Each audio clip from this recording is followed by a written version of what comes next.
Real quick, if everybody could turn around and wave at the camera for me. Thank you. So, ladies and gentlemen, envision a scenario where those who fought for our nation's freedom find themselves battling the harsh reality of homelessness. This is not a mere abstraction, but the day-to-day reality for thousands of veterans in the United States.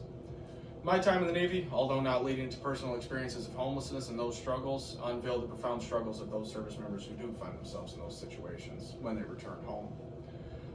The urgency of this matter cannot be overstated and requires our immediate assistance and intervention. The crisis of homeless veterans is a dire challenge that transcends statistics and is a multifaceted issue crying out for help. My goal today is to illuminate this issue and shed a light on it and the severity of this crisis, propose actionable solutions, and demonstrate how our concerted efforts can significantly enhance veteran lives, boost military recruitment, and ultimately strengthen the fabric of our country. So rolling into it, the magnitude of veteran homelessness is alarming, with an extensive number of veterans without any living accommodations whatsoever.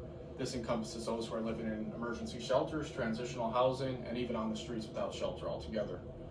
Thomas Byrne of the Boston University paints a vivid image, a picture of the homelessness for veterans in America, but the National Coalition for Homeless Veterans states that 35,574 veterans are living on the streets without permanent housing at all, a figure that signals an escalating crisis.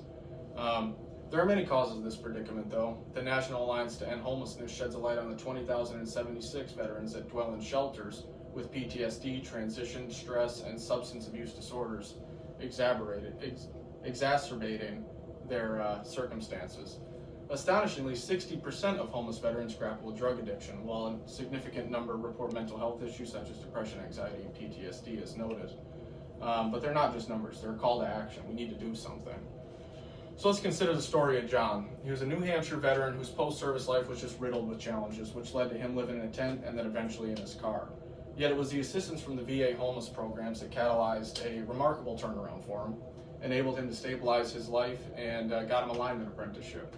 John's narrative is a testament to the transformative impact that these government services can provide our veterans after their service. Similarly, Greg Waldron, who was another veteran, him and his family found themselves living in his truck after his military service. And it was the intervention of the Volunteers of America Veteran Services, which is a nonprofit foundation, that facilitated Greg's employment and home ownership, showcasing the importance of these specialized roles for the nonprofit associations. These stories are powerful exemplars of the broader challenges and the potential that we can have toward the pathway of helping our homeless vets and vets in general. They emphasize the necessity of a holistic approach to address this issue, the veteran homelessness issue, combine government initiatives, community engagement, and enhance access to mental health and vocational training services. The expansion of the HUD-VASH program, which is Housing and Urban Development, and the VA coming together, it increases funding for veteran-specific mental health services and takes those imperative steps to get where we need to be. To implement these solutions, though, we need a multi-pronged approach to knock this out. It's crucial. We have to dismantle the stigma surrounding mental health within the military and in the civilian sector, and advocate to our legislators to get some legislative support as well. Expanded supportive housing can dramatically improve veterans' lives and their well-being, and furthermore, just addressing the overall crisis of homeless veterans has a broader impact on our society, notably in military recruitment. So, how a nation treats its veterans is a reflection of its values overall, and its priorities observed heavily by those who are one day going to serve in the military. It's a full volunteer force. So by supporting our veterans, particularly in overcoming homelessness and just the lasting wounds that they come home with, we send a powerful message to our country's commitment even after your service. It's not just while you're serving, but we're always going to take care of you. So in closing, the issue of homeless veterans demands our unwavering attention and action. By adopting comprehensive solutions, we can ensure that veterans receive the full support and resources necessary for a dignified life post-service. I encourage each of you to take a stand, whether that is reaching out to your legislators, dedicating your time to contribute to veteran organizations, or raising awareness within your communities, maybe posting on Facebook a little bit. Together, we possess the power to make a significant difference in the lives of those who have served our country to defend our freedom and security. It's our turn to serve those who have served us, ensuring their sacrifices are honored with the support and opportunities they rightfully deserve. That's me closing it out. I didn't mention earlier, but my name is Devin Kearney. I've served in the Navy the last 5 years, and this is an issue that I take to heart.